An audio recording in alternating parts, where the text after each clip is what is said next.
पूर्वी स्थानिक शेतकऱ्यांना रोजगाराचे आश्वासन देऊन कवडीमोल किमतीने चंपक मैदानाजवळील जमीन ॲल्युमिनियम प्रकल्पासाठी घेतली होती। त्या जमिनीवर आजपर्यंत साधा एक प्रकल्प सरकार उभारू शकले नाही। आता ती जमीन रत्नागिरी नगर परिषदेच्या घनकचरा प्रकल्पासाठी देण्याचा घाट रचला गेला आहे। त्या जमिनीवर घनकचरा प्रकल्प उभारू देणार नाही असा इशारा रत्नागिरी ॲल्युमिनियम प्रकल्प बाधित शेतकरी संघाने आज दिला। आज रत्नागिरी नगर परिषदेवर एक धडक मोर्चा करण्यात आला। रत्नागिरी नगर परिषदेचा घनकचरा प्रकल्प हा दांडेआडम येथे होणार होता। तेथील ग्रामस्थांनी तीव्र विरोध केल्याने हा घनकचरा प्रकल्प रखडला। आता हा प्रकल्प चंपक मैदान येथील ॲल्युमिनियम प्रकल्पासाठी घेतलेल्या जमिनीवर होणार आहे। या प्रकल्पासाठी 5 एकर जमीन घेण्यात येणार असल्याचे समजते। दरम्यान या प्रकल्पाला कडाडून विरोध शेतकरी संघाने केला आहे। याबाबतचे निवेदन देण्यासाठी आज रत्नागिरी नगर परिषदेवर धडक मोर्चा करण्यात आला। यावेळी माजी नगराध्यक्ष मिलिंद कीर,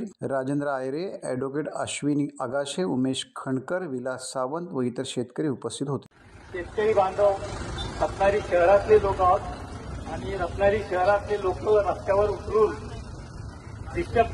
वाहतुकीला डिस्टर्ब होईल अशी अवस्था न करता आणि शांतपणे तुमच्यापर्यंत आलोय।